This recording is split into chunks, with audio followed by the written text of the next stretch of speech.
Thank y'all. So take a deep breath with me and for me.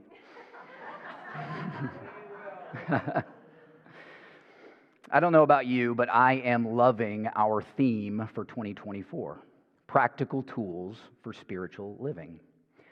Back in October, the spiritual leadership team, along with Amy and myself, held a visioning for our focus in 2024.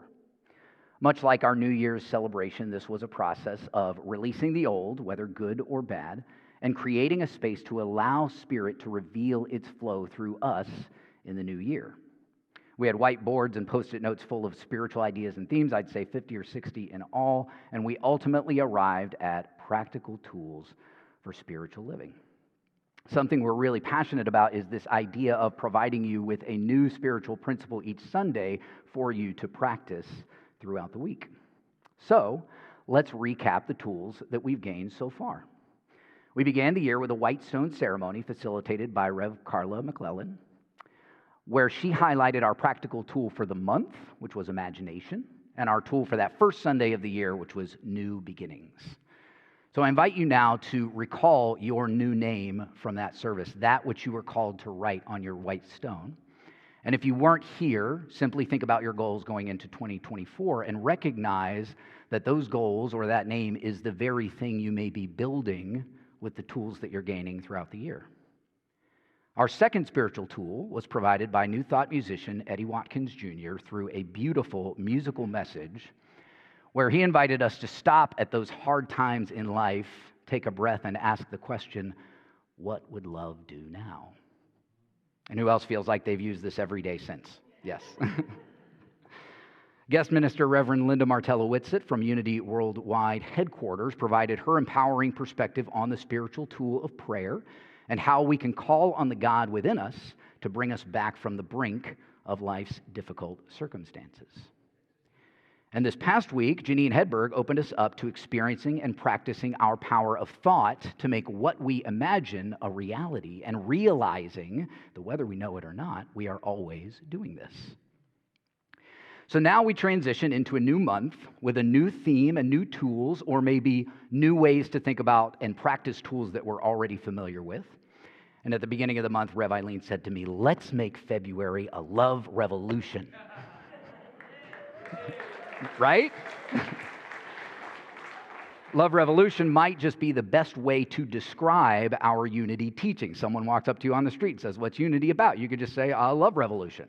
It all comes back to love. Everything we're talking about is love. God is love. We are expressions of God. Therefore, we are love. It's kind of our deal here. But where does this revolution begin? Mother Teresa said, if we really want to love, we must learn how to forgive. Martin Luther King Jr., we must develop and maintain the capacity to forgive. He who is devoid of the power to forgive is devoid of the power to love. Best-selling author Bryant McGill, there is no love without forgiveness, and there is no forgiveness without love. Forgiveness is not just an imperative starting point, it is the only starting point for universal, unconditional love. So through message, music, and meditation, Amy and I want to explore with you an understanding of what forgiveness appears to be in our human experience, what forgiveness actually is, and to offer a way to practice forgiveness today and in your everyday lives. So I won't beat around the bush with where we're heading. It is a commonly taught lesson in Unity and other New Thought spiritual communities that all forgiveness is self-forgiveness. I'll say it again. All forgiveness is self-forgiveness. But this can be a daunting truth to accept and even more daunting to practice. It's actually one of the first lessons I learned on my spiritual journey, and the first time I heard this concept that all conflict exists within me, I was actually a little bit relieved because it meant that I could do something about it. It made me feel empowered. But I quickly learned that in accepting this spiritual truth, I was also accepting all of the ways that the universe would be giving me opportunities to practice it. And all of the ways that my ego planned to bring me back down to earth or earthly thinking. So in reconnecting to this truth or hearing this truth for the first time, if it's new for you, it's important to understand what we are disconnecting from in terms of how the world or the ego perceives forgiveness. This booklet is from Unity World Headquarters. It's essentially a toolbox. It's called Change Your Thinking, Change Your Life, and it is available in the newcomer welcome packet that you'll receive in the breezeway if you're a newcomer today. In it, there's a wonderful piece on forgiveness by Reverend Lulu Logan. She says, "I've struggled with forgiveness. It seemed to me that many people were able to fly through a forgiveness technique or practice and be done with it. Not me. I agonized for years over 3 or 4 people whom I was unable to forgive." Can anyone relate to this? And the part I want to highlight, she says, "Perhaps part of the obstacle was my belief that I was expected to condone unacceptable behavior." I think this is largely how forgiveness is perceived in the world, an allowing of behavior that does not align with our core values. But it still requires us to consider the person we're upset with to be separate from us. H. Emily Cady explains it similarly in Lessons in Truth when she says, to forgive does not simply mean to arrive at a place of indifference to those who do personal injury to us. Now, we could accept this definition and say, yeah, okay, I get it. I've tried that. I'm still suffering. It doesn't work. Let's move on to this self-forgiveness thing. But in order to understand and experience true forgiveness, it's important to develop a practice that first relates directly to our human experience. In other words, to practice forgiving others until we realize we're just forgiving ourselves, or more specifically, forgiving our perceptions. This is the lens through which I want to examine the act of forgiving others. The key to forgiveness lies in shifting your perspective. And I found an incredible passage that really speaks to this. It's actually from the introduction to A Course in Miracles, and it highlights this idea perfectly. So I invite you to take a breath with me and listen to this reading. The world we see merely reflects our own internal frame of reference, the dominant ideas, wishes, and emotions in our minds. Projection makes perception. We look inside first, decide the kind of world we want to see, and then project that world outside, making it the truth as we see it. We make it true by our interpretations of what it is we are seeing. If we are using perception to justify our own mistakes, our anger, our impulses to attack, our lack of love in whatever form it may take, we will see a world of evil, destruction, malice, envy, and despair. All this we must learn to forgive. Not because we are being good and charitable, but because what we are seeing is not true. We have distorted the world by our own twisted defenses and are therefore seeing what is not there. As we learn to recognize our perceptual errors, we also learn to look past them or forgive. At the same time, we are forgiving ourselves, looking past our distorted self-concepts to the self that God created in us and as us. Our daughter Ellie recently turned 3. Wow. I know. I don't want to talk about it. And we decided to surprise her with her first trip to Disney World. This was as magical an experience as you can imagine for me and Amy, and of course for Ellie. So when we first got there, we decided to go to Disney Springs, which is essentially a large outdoor shopping center. And we tell Ellie when we get there, you can buy one toy while you're here. I know, tall order for a 3-year-old, but she's usually very receptive to these kinds of rules, but she's never been to Disney World. So the first shop we go to is a Lego store, and she's looking around at all the cool things she can build, and she ultimately falls in love with this little Lego Mickey keychain.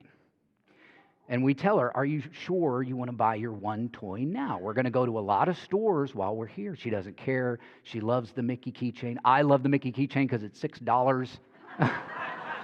I didn't know anything was $6 at Disney World. So she buys it. She loves it. And of course, shortly after, we go to another store. And this store is full of stuffies. And stuffies are Ellie's favorite. And it's just a question of how many she can have and know the answer can't be 0. and she's upset. We remind her of the rules. She's audibly upset, which isn't unusual for Disney World, but I decide to employ some dad tactics. These don't always work, but once again, very receptive toddler here. I tell her, Ellie, what if these stuffies aren't here for you to take home with you? What if they're here to simply be enjoyed and appreciated and loved and hugged, and then put back on the shelf for the next kid to enjoy, appreciate, love, and hug? She loved this. And it became her game the whole rest of the time that we were at Disney World. Going into a store was as exciting for her as going on any of the rides. I call that a miracle. Now, this isn't a forgiveness story. I'm sure I could draw a parallel somewhere, but I tell this story to highlight the difference that a seemingly small shift in perspective can make. Ellie entered the store much like our egos enter into most life situations, looking for the next thing to have ownership over, the next thing to call ours. But then that guiding voice comes in and says, hey, there's another way to look at this. Look at all there is to simply be seen and enjoyed. And just like that, her experience changed. So how does shifting our perspective apply to our relationships? Two phrases that came into my awareness while working on this topic were forgive, but don't forget, and an eye for an eye. And these phrases, depending on how you interpret them, can highlight the state of unforgiveness, which is a place where it's really easy to get stuck, especially with those 3 or 4 people that we want to say, these are the exceptions, look at what they've done, until we're willing to take even that first step into the forgiveness of others. In society, there seems to be this kind of virtuousness in doing to others what they've done to you and not the other way around. An eye for an eye, quid pro quo, you hurt me, I hurt you. But did you know that that phrase is actually incomplete? And the full phrase reveals the consequence of unforgiveness. The full saying is, an eye for an eye makes the world go blind. So let's apply this to how we perceive others. Again, specifically those people we find hard to forgive. Whether it's someone you're close to or someone you know of through the media or the grapevine, we base our perceptions on a certain amount of information fed to us by our experiences or the experiences of others. But rarely, if ever, does that one experience or handful of experiences constitute the whole of who that person is. I would say it's not even 10% of who they are. The rest of it, what does the ego do? The ego needs a complete picture in order to make a judgment, so it makes it up. And we've been doing this in our entire lives, so it's subconscious. We don't realize we're doing it. It's a story we tell ourselves over and over again until it becomes our truth about that person. We walk into each day allowing the largely made-up story to define how we see our brothers and sisters, not allowing them the grace to change. And here's the thing, the longer we go allowing that one story to be our truth, the less true it is, because they are out there changing more and more over time. Could you imagine if we walked into every situation allowing those others to be completely brand new, completely holy every day? That would start a love revolution, right? So we'll often say or hear others say, if I were you, here's what or more commonly, if I were them, because we tend to have these conversations without the person present. If I were you, if I were them, here's what I would do. And what we really mean is, if what happened to you happened to me, here's what I would do based on my experiences. Because if we are imagining ourselves as that person, we have to accept all of their experiences, which don't include our experiences. And if we had all of the exact same experiences they had and none of ours, we would make the same decisions they make. That is the shift in perspective. As we transition into the next part of today's message, let's revisit Reverend Lulu Logan's piece from Change Your Thinking, Change Your Life. If you'll recall, she said, perhaps part of the obstacle was my belief that I was expected to condone unacceptable behavior. She goes on to say, forgiveness is never about accepting abuse. It is not about what was done to me. It is solely about my reaction to it. And here's the slam dunk from A Course in Miracles. Forgiveness recognizes what you thought your brother did to you has not occurred. It does not pardon sins and make them real. It sees there was no sin. Forgiveness is not about accepting abuse or condoning unacceptable behavior. It is not about pardoning your brother or sister. It is about seeing them for who they truly are.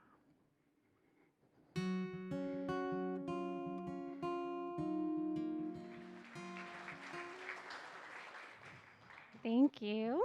Oh my goodness. Hi, guys. How about Jesse? Wow. Wow.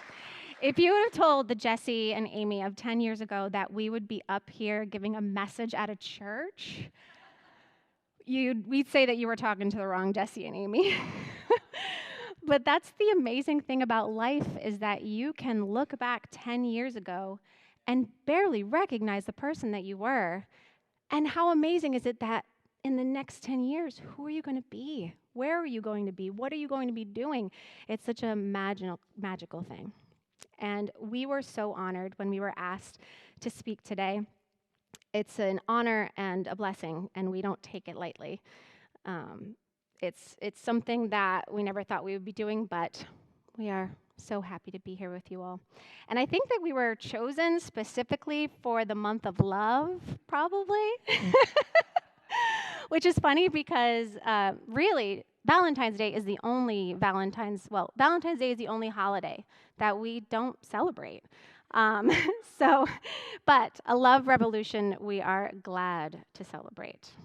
So, the definition of a revolution is a dramatic and wide-reaching change in the way something works or in people's ideas about it.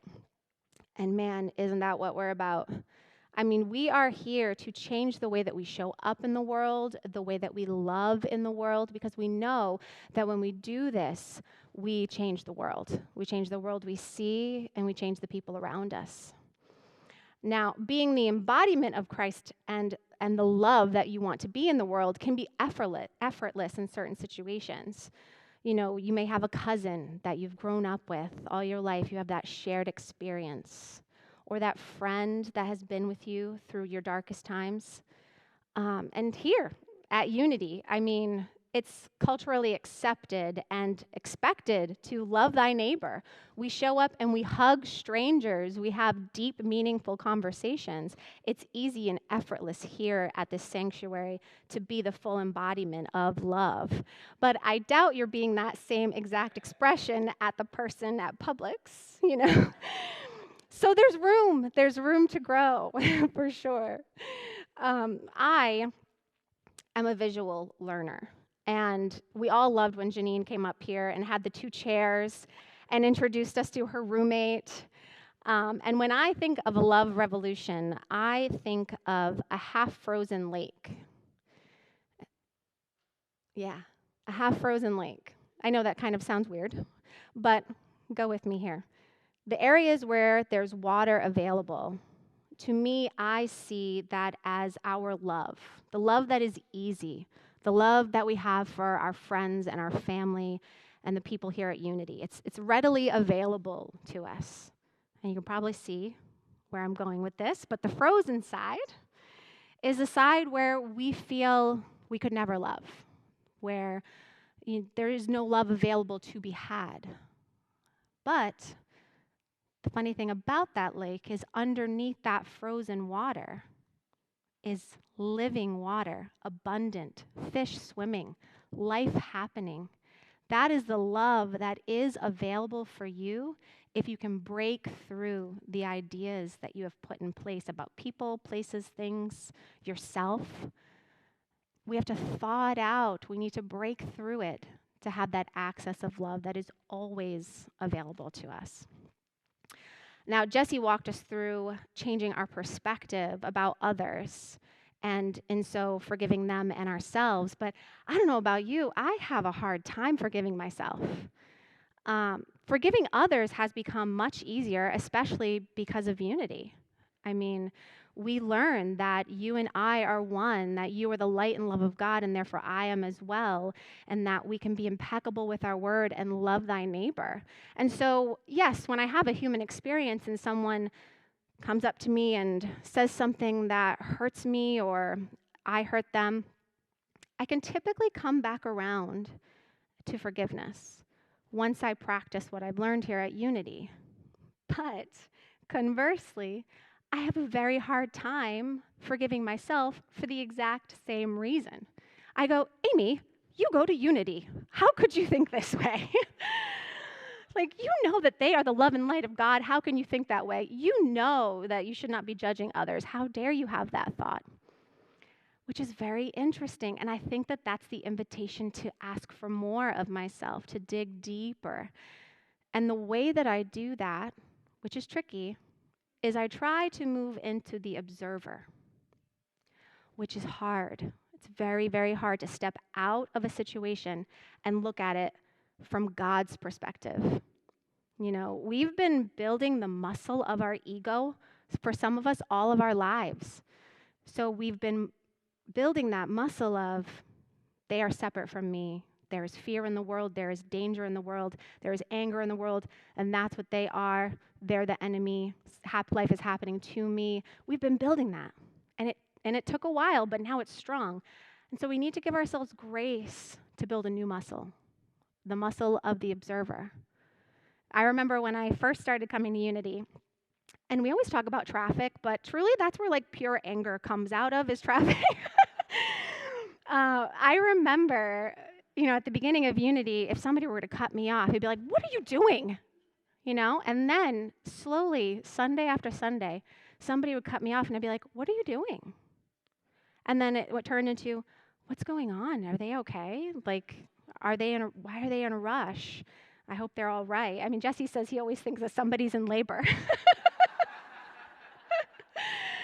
And that's the kind of thing that you can do for yourself, too, surprisingly. You can do that for yourself. In those moments where you go, "Man, why would I do that?" Like, you know better. It's a simple switch of being gentle and loving to yourself and going, I wonder why I did that. And that opens up even more questions. Where in my life have I heard that? Who said that to me? And when did I take it in as truth? And I wonder how I could let that go and forgive it. And it's soft and it's gentle and it takes time and it's a beautiful journey of just relaxing and letting yourself be loving towards yourself, which is tricky. So leading up to the service, I decided to start a forgiveness practice. Every night I would sit and steal some time for myself in meditation. And I would just ask those questions of the day. I'd be the observer of my day. And I'd go, where in the day could I forgive something? Was it something that I feel somebody did to me? Was it something that I said, something I thought? Was I impatient? Where can I forgive? And then I would just envision that moment and softly forgive it. And it's interesting, at first it was really big things, like big ideas, big people that have been causing me pain. And then slowly it was just like the little stuff, I was, a little short-tempered with Ellie or something like that. And then as the days went on, I started in the middle of the day going, I'm going to forgive that tonight. That thought I just had, that's going to be a good forgiveness tonight. And then, as I get closer and closer today, I'm just forgiving right there in the moment. I'm like, man, that was a weird thought. Let me forgive that. But that's how a muscle works. You have to ease into it. On January 1st, we all try to go real hard on some workouts. Just got to ease into that forgiveness to the point where I am hoping a day comes where that thought doesn't even happen because I've just gotten so used to observing it and seeing it and noticing where it shows up and then taking it away. But We're human. We're going to have human experiences. So allow yourself to have a human experience and forgive it. It's a fun little game of just, forget that. So I would like to do this forgiveness practice with you all today. And don't try to build into big things. Don't try to forgive big things every night. I hope you do it every night, at least for a week, please. Promise, pinky promise. You'll do it? Because it's great. It's great to just have some quiet time to yourself and to really forgive, truly. So I invite you all to settle into your seats, feet planted, deep breath, and soften the eyes. Deep breath in. Release. Release the tension in the forehead. Deep breath. Soften the jaw. Knowing that you are safe. Knowing that you are present. Even deeper breath now. Dropping the shoulders. Everything's perfect in this moment. Allow yourself to feel the ebb and flow of the breath in your lungs, the rise and fall of your belly as you sink into the seat, knowing you are safe and secure. And feet planted, we drop into the space of peace.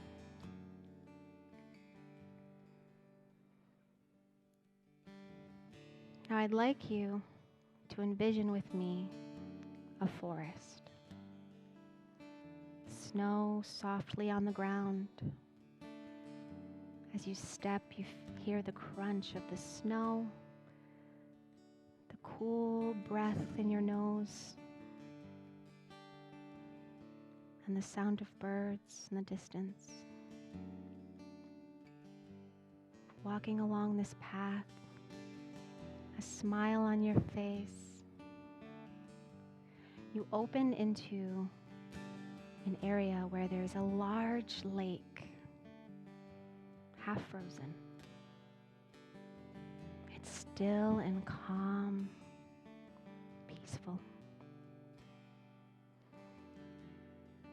Now come with me out onto the ice, not with fear, but knowing that you are held. Take a deep breath with me and break through that ice down to the water below, sinking in the soft water.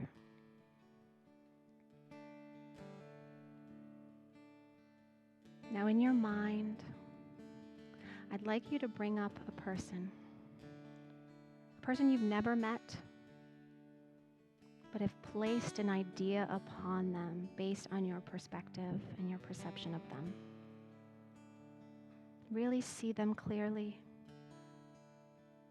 and feel all of those feelings that you have for that. Maybe it's just a kind of person. And in that moment, at the heart center, see a light start to form, growing bigger and bigger, surrounding that person with love and light and warmth.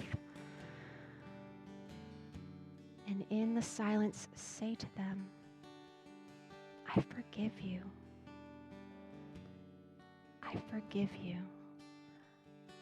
I can see the light in you. And as they burst into that beautiful light, they fade from your mind, released, and in so releasing yourself. Now in its place, put someone who you do know, It's someone who you have very specific stories that you've placed around them, that you've held onto a rope tying from them to you. And feel that weight. Now soften. See that light once again growing from their center, enveloping them with a warm, beautiful light. And saying, I forgive you. I can see the light in you. I can see the light in you, for I know if there is light in me, there is light in you. And I release you. And finally, in their place, now see yourself. This could be you now, you 10 years ago. It could be little baby you. And feel the feelings that you have put on yourself, the burdens you have put on yourself, the ideas of yourself that you have created and solidified. How sad. You didn't know what you were doing when you felt those feelings and solidified that hurt. What an interesting thought. Thankfully, we can forgive that. And we can forgive ourselves just as easily as we can forgive others. So see that warmth, that glowing light build and build. Enjoy in the release of letting yourself go. You are a spiritual being having a human experience. It is messy. It is amazing. I forgive you. I forgive you. I forgive myself. Thank you for teaching me this.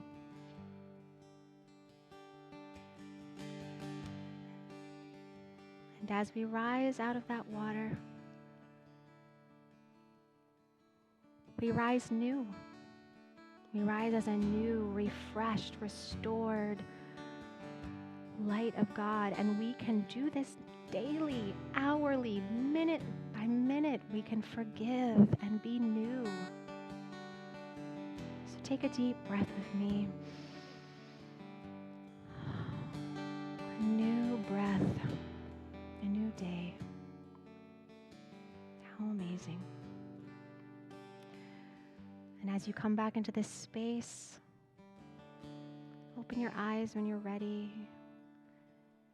Be back in this moment with us together as a unified expression of love and of God. And we say thank you. Thank you for this tool. Thank you for this moment. And I'd like to say thank you on behalf of Jesse and I for allowing us to be here today and speak with you all. It was a blessing. It was electric. So, thank you.